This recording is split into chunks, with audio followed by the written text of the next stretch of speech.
sa Papa Dudut Stories, ikaw ay hindi nag-iisa.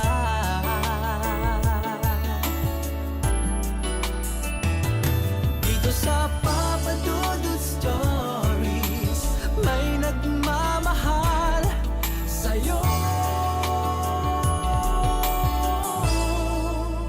Papa Dudut Stories, Papa Dudut Stories. Dear Papa Dudut, sa lahat po ng mga nakatutok ngayon, huwag kalimutan na mag-like, mag-share at mag-subscribe.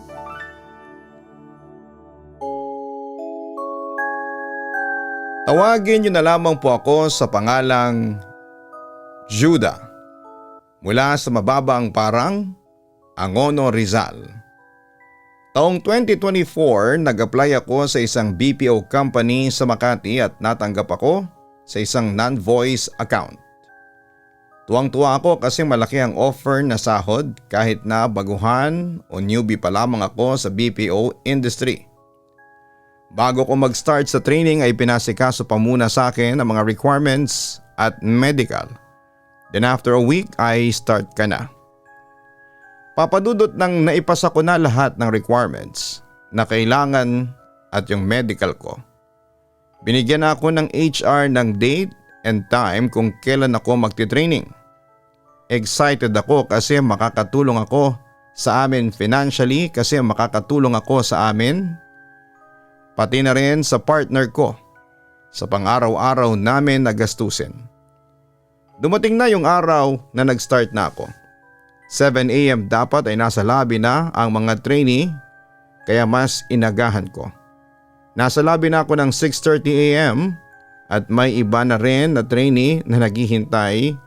Noong una syempre hindi ako nakikipag-usap kasi halatang may mga experience na yung iba at medyo nakaramdam ako ng kaunting loss of confidence. 7 AM tinawag na yung pangalan namin ng mga kasama ko. Magkakasama kami sa isang team. Noong nasa training room na kami ay kailangan pa munang magpakilala isa-isa. Work experience, background, mga ganon. No choice ako kahit nakakahiya. Nasa dulong line ako kaya isa ako sa mga uli na mag-introduce. Nakikinig ako sa mga nagpapakilala hanggang may isa na nagpakilala at nakaagaw ng atensyon ko. Isa sa mga pumukaw noon sa atensyon ko ay isang lalaking nagngangalang Andre. Maputi, medyo may katangkadan, singkit, nasa late 20s ang age, matangos ang ilong pero mailap ang mga mata. Nasa hilera ko din siya sa dulong linya ng mga stations namin. Napatingin ako sa kanya kasi parang hinang-hina siyang kumilos. Iniisip ko na baka gumigimik o may hangover lamang siya. Lumipas sa mga araw, na ganon pa din ang sistema ni Andre. Matamlay, tahimik, may sariling mundo kahit lunch break o yosi break at hindi masyadong nakikipag-usap. Isang tanong, isang sagot lang talaga ang salitaan niya kahit pa trainer ang nagtatanong sa kanya. Lumipas nga ang isang linggo ng training namin. May mga nakasundo o naging ka-close na ako sa mga ka-team ko. Isa lang talaga ang hindi, si Andre. After a month, natapos na ang training namin. Scattered na kami sa iba't ibang team sa production floor at hindi na umaga ang schedule namin. Group of 5 team ang nalipat sa mga ibang team sa production at magkakaiba na ng oras. Naging kasama ko sina Krishna, Dayan, Ryan at si Andre. Ang schedule ng shift namin ay 11 PM to 8 AM. Yung iba ko naka-team naman sa training ay napunta sa ibang schedule. May morning shift at mid shift. First night ng graveyard shift namin, nagpakilala na naman kami sa mga bago naming ka-team. Kaya nagkakahiyaan na naman, pero itong si Andre ay bibong-bibo at alive na alive na nakakapanibago sa amin. Lumipas ang mga ilang araw. Nasanay at nakapag-adjust na ang body clock ko sa shift namin. Typical na routine. Kachat ang mga customer, sagot at explain sa mga queries. Nagpaalam ako sa team leader na si TL Emmanuel na magsi-CR lamang ako saglit. Bilisan ko lang daw at nasa CR din si Andre. Pagpasok ko ng CR para magbawas ng likido sa katawan, naabutan ko si Andre na nakaupo sa sulok, bandang 2 AM that time. Hindi ko alam pero napako ako sa kinakatayuan ko. Noong magkatinginan kami, sobrang pula ng mga mata niya at tumutulo yung laway na akala mo ay asong ulol. Nanginginig ang buong katawan ko at pinapawisan ng husto ang noo ko noong nakapagsalita ako. Ihilang sana ako. Pero sinabi niya lang na lumabas ka na. Walang sari-sarita ay lumabas kaagad ako. Pagbalik ko sa station ko, napansin ng mga ka-team ko na namumutla daw ako. Kinakantsawan pa nga ako kung nakakita daw ba ako ng mumu sa CR. Mga ilang minuto lang ay bumalik na si Andre sa station niya. Sinimplihan ko siya ng nilingon kasi magkahilera lang kami ng station. 2 agent ang pumagitan sa amin at nagkataon na nakasimpleng nakatingin din siya sa akin habang nakangiti. Hindi ko alam kung hihimatayin ba ako o kung magte-teleport pa uwi ng bahay. Kinikilabutan kasi ako ng sobra. Kinabukasan shift namin ulit. Pagkaupo ko sa station ko, iilan-ilan pa lang kami papadudot. Nag-aayos na ako ng mga tools na kailangan bago mag-log in nang may umupo sa tabing station ko. Akala ko ay si Krishna, yung half Indian na lalaking katabi ko, kaya nilingon at binati ko ng good morning. Pero alam ko sa sarili ko na tumakas ang kaluluwa ko nang si Andre ang bumungad sa akin na nakangiti na parang nangaasar. Hindi ba dyan si Krishna? Sabi ko sa kanya. Pero hindi ko pa natatapos ang litanya ko nang sumagot siya. Nakipagpalit ako kagabi bago mag-out. Sagot ni Andre sa akin. Napatango lamang ako at tumingin ulit sa monitor ko. Hindi ko na napansin na nakatulala ako. Dumating ang lunch break, tatayo na sana ako nang magsalita si Andre. Sabay na tayong kumain. Doon tayo sa rooftop, may kailangan tayong pag-usapan. Napatingin ako sa kanya, kinakabahan, namumula ang mga mata habang nakangiti. Hindi ko alam kung anong gagawin ko at lalong hindi ko alam kung ano ang sasabihin ko sa kanya that time. Kaya tumango na lamang ako kahit gusto ko na magpasa ng resignation letter sa HR dahil sa takot at kaba. Noong natapos siya sa chat niya sa customer niya, tumayo na agad siya at nagpaalam kay TL na magla-lunch na kami. Nakuha ko na sa locker yung pagkain ko at ganoon din si Andre.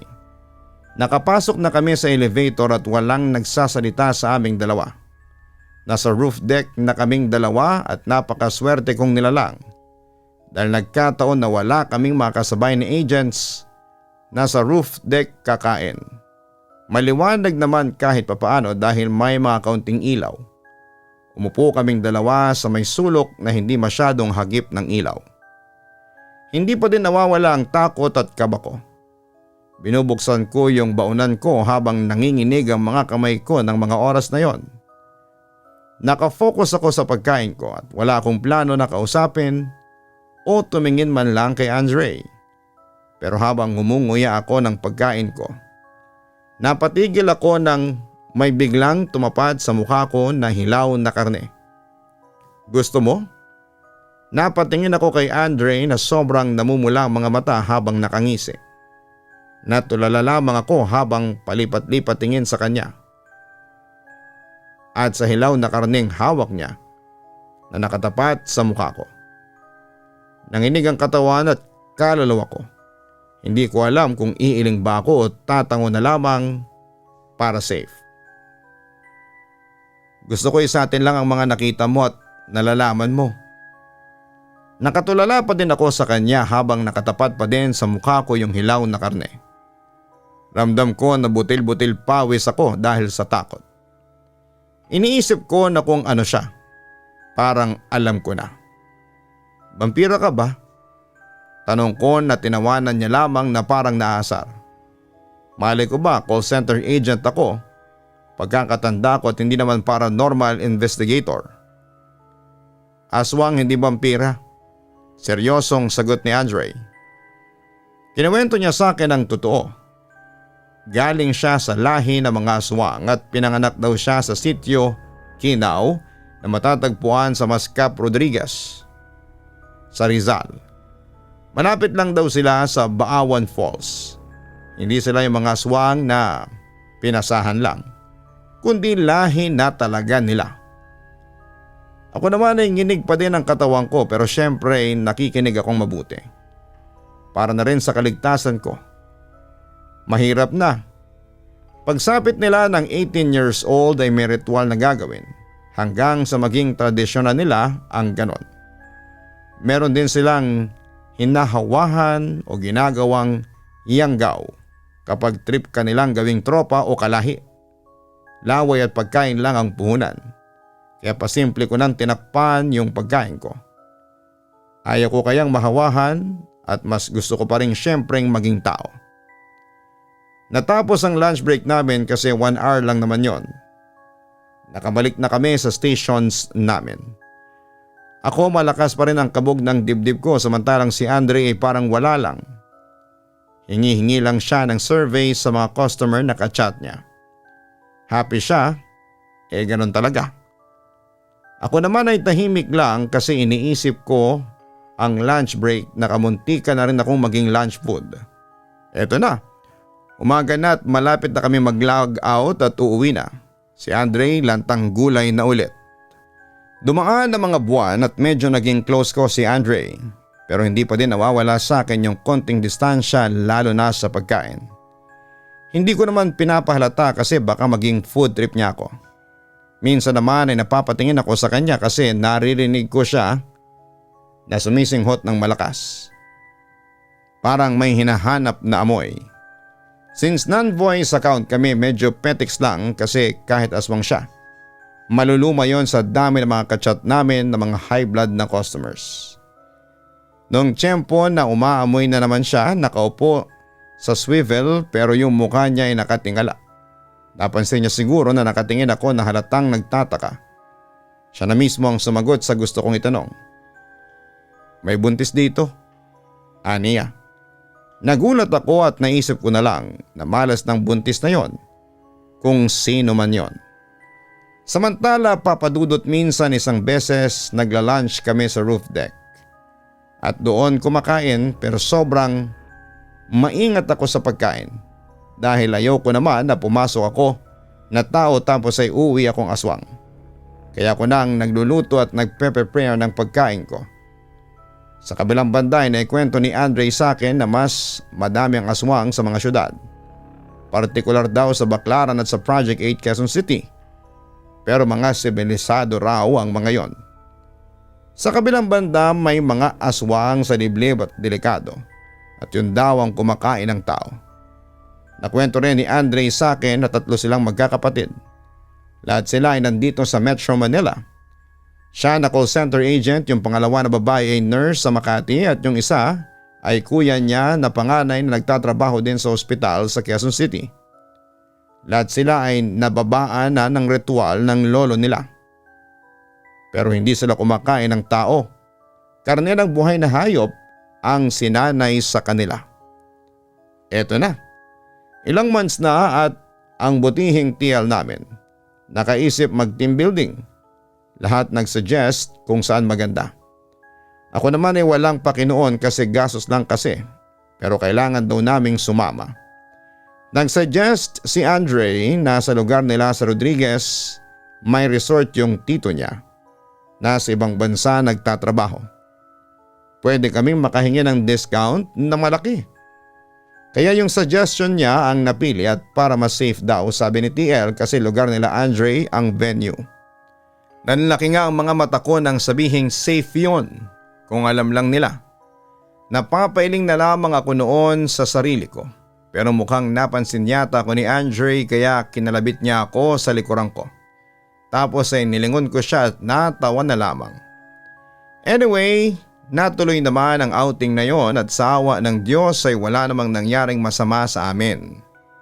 Sabi kasi ni Andre sa akin siya lang daw ang nag-iisang aswang na naroroon. Sa kabilang banda minsan inaya ako ni Andre na baka pwede raw na bumisita siya sa bahay namin. Humindi ako. Hindi dahil sa takot kundi nangangamba ako para sa kapatid kong babae na noon ay buntis at kabuwanan na. Nasa abroad kasi ang asawa nito na isang seaman at kakalis lang nito kaya sa amin muna tumira ang ate ko. Hindi naman kumibo si Andre nang tanggihan ko siya na bumisita sa bahay namin. Pero sinabi ko na lamang sa kanya na madumi at maliit lang ang bahay namin. Tumango lang noon si Andre at hindi na siya kumibo pa. Samantala simula nang makilala ko si Andre ay nagsimula na akong makaramdam o maka-experience ng nakakakilabot sa bahay namin tuwing gabi. Ganon din ang na-experience ng partner ko, ng mga magulang ko at syempre ganon din ang ate ko na kabuwanan na. Isang gabi habang natutulog kaming lahat at nasa mga kanya-kanyang kwarto ay bigla na lamang kaming nakarinig ng malakas na lagabog sa bubong namin. Nasa isang subdivision kami nakatira at hindi magkakadikit ang mga bahay dito. May mga iba na bakanting lote pa din at may mga bahay na wala pang nakatira. Medyo bundok yung lugar namin pero madali lang naman ang access papunta sa city or sa town proper. Kaya walang problema. Maliwanag din ang mga poste at may mga sari-sari stores sa loob ng village namin na bukas magdamag. Kaya hindi naman nakakatakot at laging may mga nagpapatrol na mga tanod. Nag-uusap kami ng partner ko sa kwarto isang gabi nang biglang may lumagabog na malakas sa bubungan namin. Pareho kaming napatigil at hindi nakapagsalita ng mga ilang segundo. Baka pusa lang yun, sabi ko para lang hindi na mag-isip ng kung ano-ano si partner. May pagka matatakotin kasi siya. Nakibit balikat na lamang siya at nagpatuloy kami sa kwentuhan. Kung kumusta ang araw at trabaho ko ay ganoon din sa kanya. Pampaantok lang ba? Pero wala pang ilang minuto nang marinig na naman namin na parang may naglalakad sa bubong. Alam ko na hindi na pusa yon kasi masyadong mabigat at tila ba nagdadahan-dahan sa paglalakad. Labas ka nga, ilawan mo ng flashlight kung ano yung nasa bubong. Utos sa akin ni partner. Sama mo kaya ako no? Sagot ko naman sa kanya. Ayoko kayang lumabas mag-isa mamaya kung ano pang makita ko sa bubong namin Ayoko nga, ikaw na lang, hintayin na lang kita sa sala. Balik na tugon sa akin ni partner. Kaya wala akong nagawa kundi ang lumabas ng bahay at silipin ang bubong namin gamit ang flashlight. Pero wala naman akong nakita bukod sa pusa na kulay itim na medyo may kalakihan. Ang pinagtataka ko lang na yung pusa ay mapula ang mga mata at nakatingin din sa akin. Napakunot ako ng noo dahil parang hinihintay niya kung aalis na ba ako o hindi pa. Nagkibit balikat na lamang ako papadudot at pumasok na sa loob ng bahay. Sinabi ko kay partner na pusa lamang yon at kaya malakas ang yapak sa bubong kasi malaki masyado. Nagtataka naman si partner sa sinabi ko na parang may gustong itanong pa. Kaya nila ko na kaagad ang mga pinto at sinigurado na sarado ang mga bintana. Saka ako pumasok sa loob ng kwarto at humiga. Pareho na kaming nakahiga ni partner sa kama. Nang may madinig ako ulit sa bubong na parang may kumakalmot o parang may tinutuklap na yero. Napatingin ako sa kisame at napaisip na kung yung pusa na naman ba yon. Hindi naman siguro aswang yon. Kasi maliwanag at madaming mga tao dito sa village namin. Sabi ko sa isipan ko. Ilang minuto nang nakakalipas pero patuloy pa din ang ingay sa bubong hanggang sa nadinig ko na may lumabas sa kabilang kwarto. By the way, magkakatabi lang ang mga kwarto namin sa amin ng partner ko, sa mama ko at sa ate ko. Since walang asawa ng ate ko, si mama muna ang tumatabi sa ate ko kasi nga buntis. Lumabas din ako ng kwarto at nakita ko si mama na nasa may sala at nakatingin sa kisame na parang may pinakikinggan o pinakikiramdaman. Nung nakita niya ako isumenyas siya sa akin na huwag maingay. Naglakad ako sa kinakatayuan ni mama at nakiramdam. Meron nga na palakad-lakad sa bubong at parang pilit na tinutuklap ang mga yero. May aswang. Pabulong na salita sa akin ni mama na nagpakaba ng husto sa dibdib ko. Meron na nga sa trabaho tapos hanggang dito sa bahay, hindi naman siguro si Andre yon. Maya-maya naman ay may nadinig kami na parang may lumundag sa lupa. Alam ko din na hindi yon pusa kasi masyadong malakas o masyadong mabigat ang tunog ng pagkakalundag sa lupa. Pinakiramdaman naming mabuti kung tutunog o mag-iingay ba yung gate namin. Pareho kaming nakasilip ni mama sa bintana at hinihintay kung may makikita kami. Pero wala naman, kaya ang ginawa ng mama ko ay pumunta siya ng kusina at may kinuha samantalang ako nasa sala pa din at nagmamasid. Nakatingin ako sa gate namin nang mapansin kong may tila dumadaan na kung ano na sobrang mabilis. Napakunot ako ng noo at nagtaka kung ano yon. Hindi ko namamalayan na nasa likod ko na pala si mama dahil nakafocus ako doon sa nakita kong dumadaan-daan sa gate na mabilis. Nang tiningnan ko si mama, may hawak siyang mangkok na asin at mga luyang dilaw. Ang asin alam ko na pangontra sa aswang, pero ang luyang dilaw ay hindi ko alam kung para saan o baka wala na, trip niya lang. Isabay mo tong mga asin sa garahe. Utos sa akin ni mama na agad ko din namang sinunod. Binuksan ko yung glass sliding window namin at mabilis na sinaboy ang mga asin at madali ang kulit na nilakang bintana. Yung luya ma para saan? Nagtatakang tanong ko kay mama. Pangontra din. Masakit yan sa pangamoy nila. Sagot ni mama at nilagyan ng mga luya mga bintana namin pati sa may tapat ng pinto. Nagtira siya ng ilang piraso at pumasok sa kwarto para siguro sa loob o sa tabi ni ate. Ako naman ay tumingin ulit sa labas at nakiramdam kung may makikita ako ulit na dadaan sa may tapat ng gate namin. Mga ilang minuto lang ang lumipas nang may mapansin akong asong itim na pabalik-balik sa harapan namin. Tiningnan kong mabuti kasi baka asong kalye lang. Pero nang tumigil ito mismo sa tapat ng gate namin at tumingin sa akin, napalunok ako ng laway kasi alam ko na hindi ito normal na aso lang.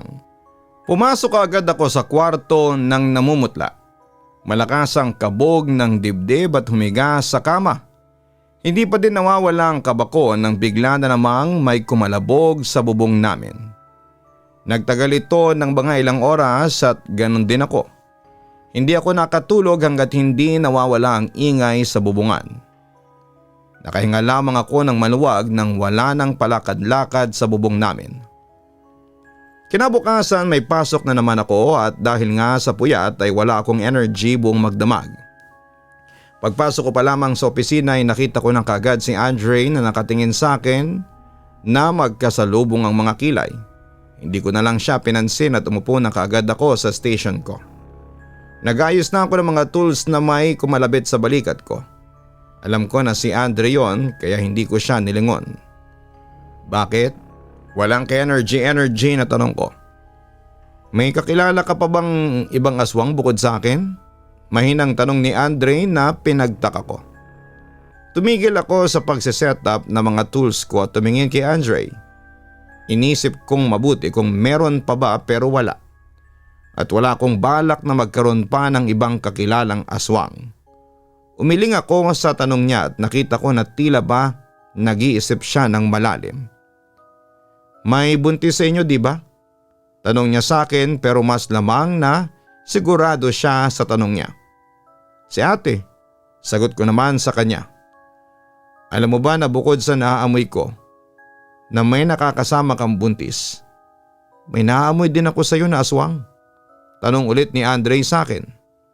Seryoso ka ba? Mukha ba akong aswang?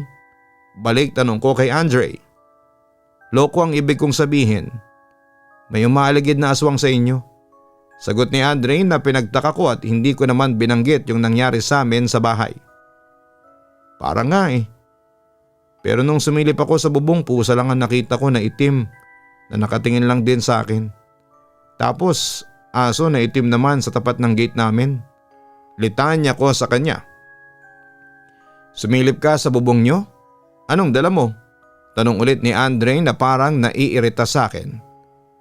Flashlight lang ang dala ko, malamang. Alangan namang dalhin ko yung buong cabinet ko sa bubong. Papiloso po kong sagot. Hindi mo ba alam na kung nagkamali ka ng kilos pwede kang mapahamak? Tanong ulit ni Andre na pinagtaka ko. Nagsalita siyang muli at doon ako nasindak.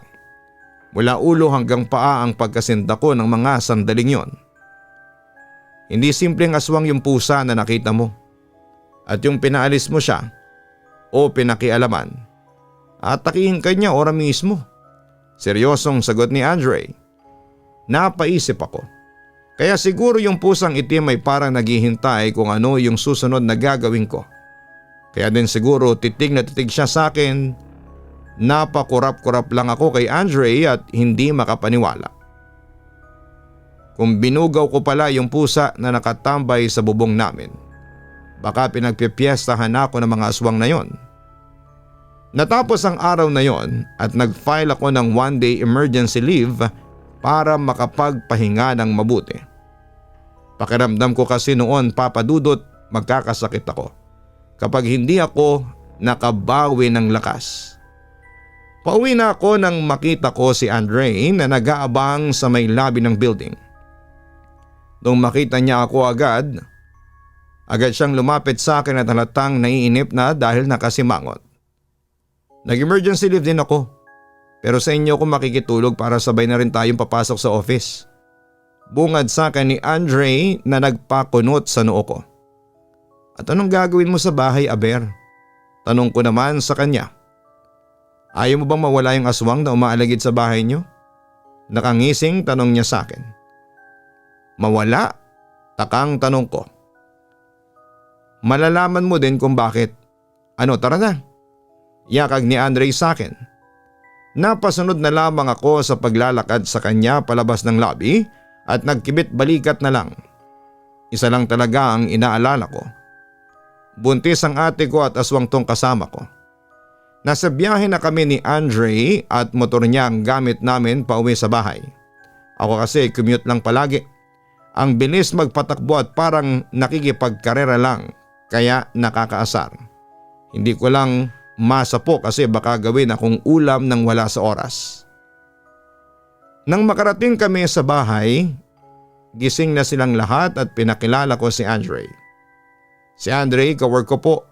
Pakilala ko sa kanya kina mama at sa partner ko at kay ate na nasa sala at mga nanonood ng movie.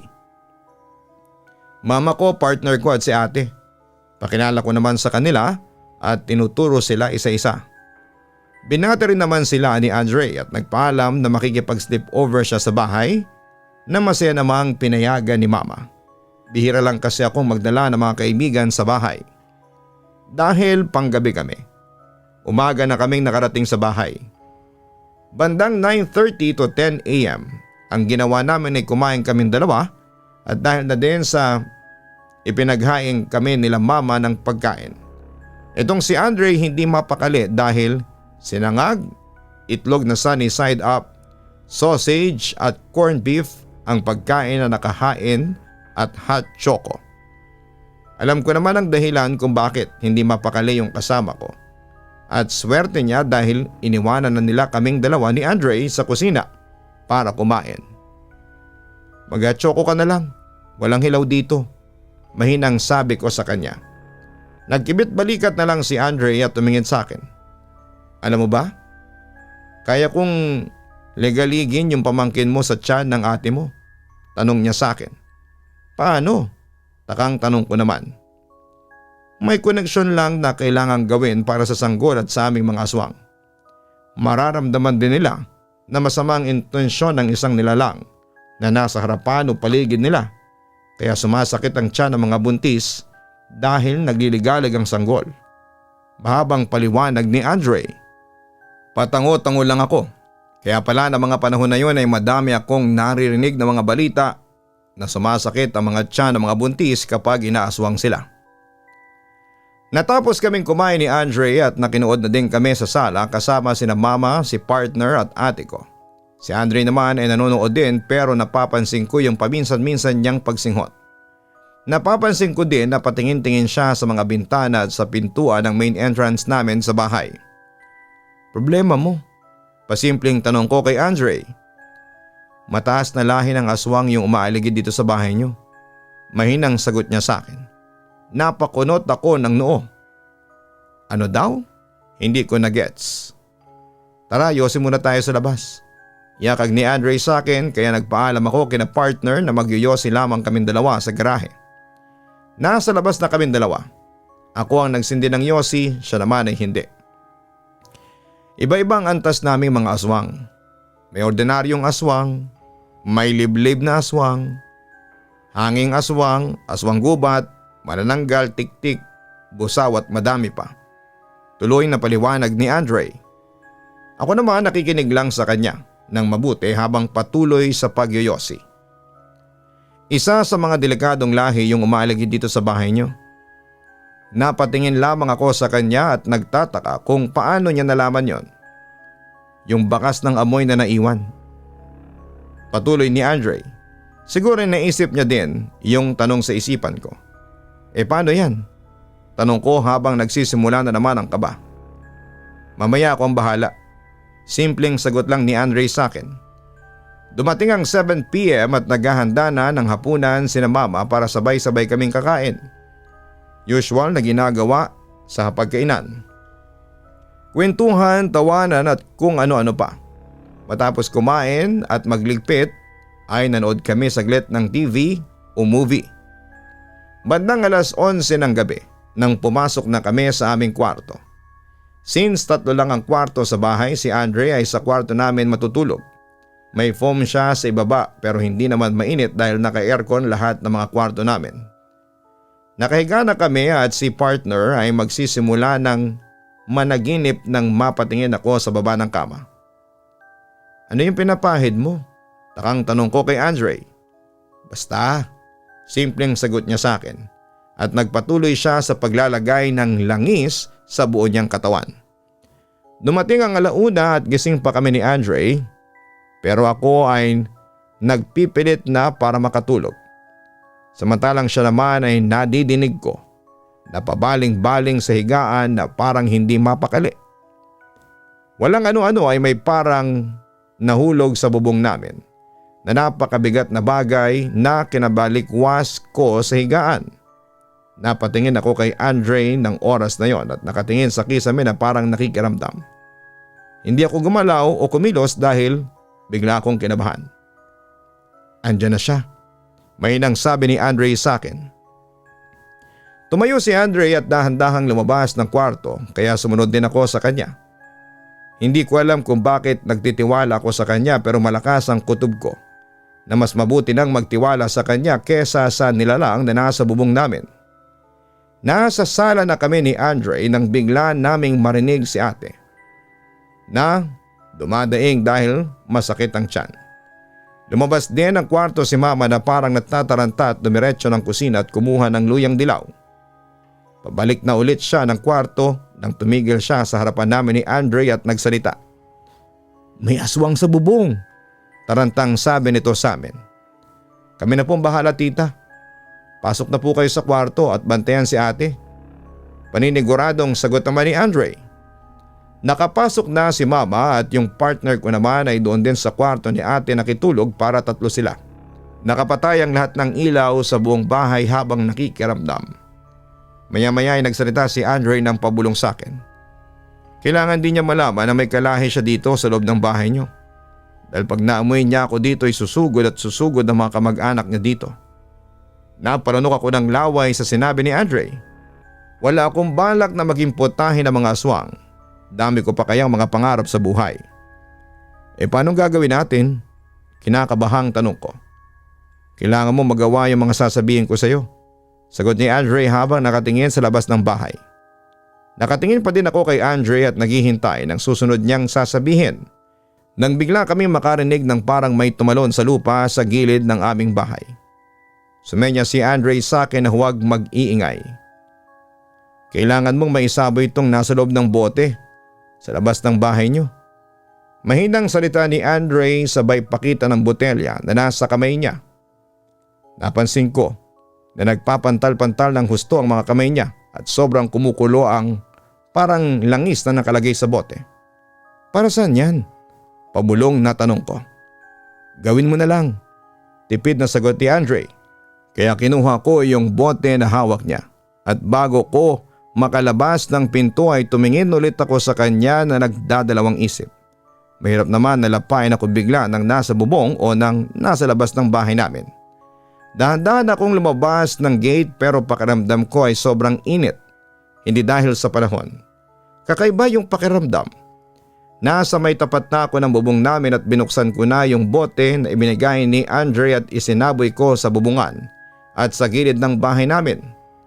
Pagkasaboy na pagkasaboy ko ay may sumigaw na parang hayop na tila nasaktan.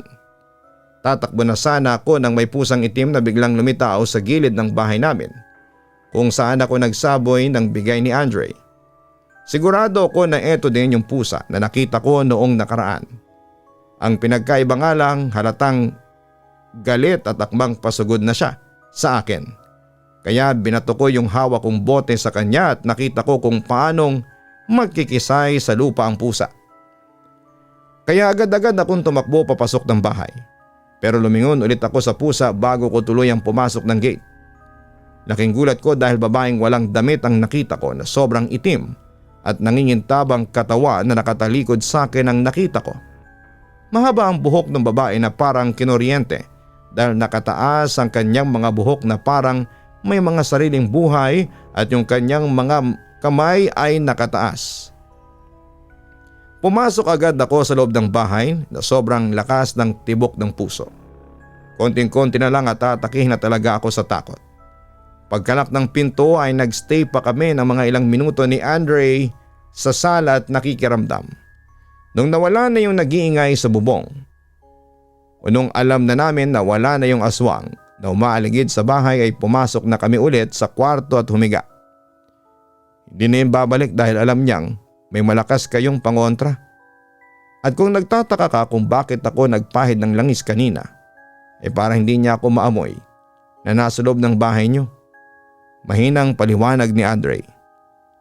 Liblib at probinsya pa din tong lugar ninyo, kaya hindi maiiwasan na yung mga aswang dito ay delikado. Kung may tao ka na nakita sa labas, noong nagsaboy ka nung binigay ko sa iyo, ibig sabihin na mataas na lahi talaga siya. Kahit na hindi na bumalik yon, siguraduhin nyo pa din na lagi nakasarado ang mga pinto at bintana nyo kahit na anong oras. May mga aswang na kayang umatake kahit umaga o mataas ang sikat ng araw. Lagi kayong mag-iingat lalo pa at buntis ang ate mo. Kung gusto nyo na maging ligtas palagi, maglagay kayo ng kalamansi sa mga bulsa nyo. Mahabang salita ni Andre na parang nagsisermon. Simula nang mangyari yon ay wala ng aswang na nagparamdam sa bubong o sa paligid ng bahay namin habang pinagbubuntis ni ate ang panganay niya. Pero katulad nga ng sinabi ni Andre, palagi pa din kaming nag-iingat. Hindi lang sa gabi kundi pati sa umaga, tanghali o maging hapon pa man. Hindi na rin nag-entertain si mama ng mga naglalako na mga paninda sa mga bahay-bahay katulad ng mga isda, gulay at kung ano pa man. Nanganak si ate ng safe at babae. Panganay ko itong pamangkin kaya lahat kami ay tuwang-tuwa. Sobrang puti at napakaganda syempre mana sa lahi namin. Sa ngayon ay magkaibigan pa rin kami ni Andre, katunayan ay tropa kaming dalawa at malaki ang tiwala ko sa kanya na hindi niya ako kakainin o gagawing aswang. Sinabi at ginarantiyan niya sa akin yon. Kung papipiliin din daw kasi siya, ay gusto niyang maging normal na tao. Sa kabilang banda ay na-meet ko na rin ang pamilya niya at yung kapatid niya na panganay na nagtatrabaho sa isang ospital sa QC. Okay naman, mabait naman sila sa akin at sa pamilya ko. Papadudot, hanggang dito na lamang ang sulat ko. Sana po'y mabasa ninyo at mapiling itampok sa Papadudot Stories. Alam kong marami sa inyo ang hindi naniniwala sa mga aswang. Ako ganon din nung una. Pero iba ang pananaw ko ngayon dahil meron akong kaibigan na isang aswang. Muli maraming salamat.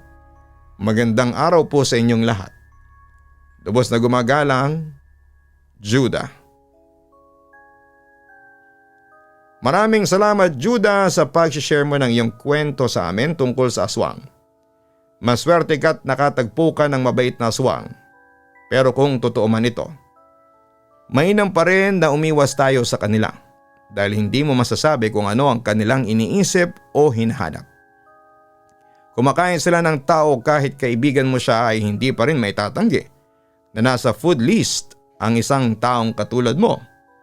Kung talagang magkaibigan kayo ni Andre, walang masamang magtiwala pero maging alerto ka pa rin sa lahat ng oras. Lalo na't napatunayan mong totoong aswang at delikado sila.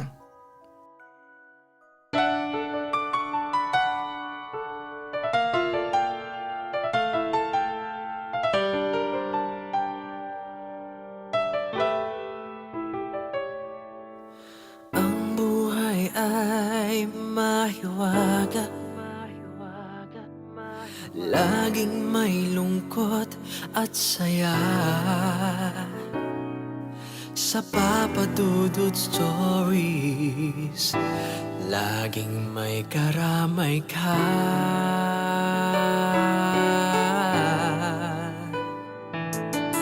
Mga problemang kaibigan,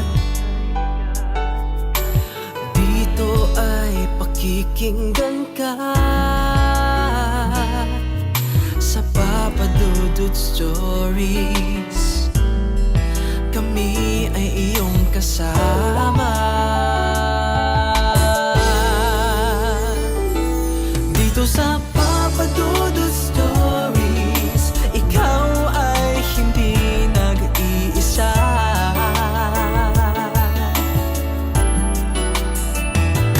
Dito sa Papa Dudut Stories, may nagmamahal sa'yo. Papa Dudut Stories, Papa Dudut Stories, Papa Dudut Stories.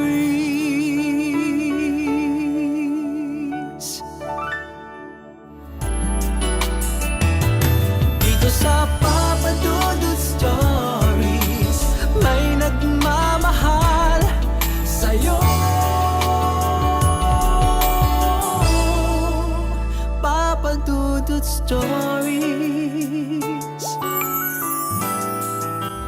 Papa Dudut Stories.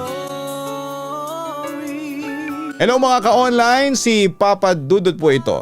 Nag-enjoy ka ba sa ating kwento ngayong araw? Huwag kalimutan na i-share, mag-like at mag-subscribe. Maraming salamat po.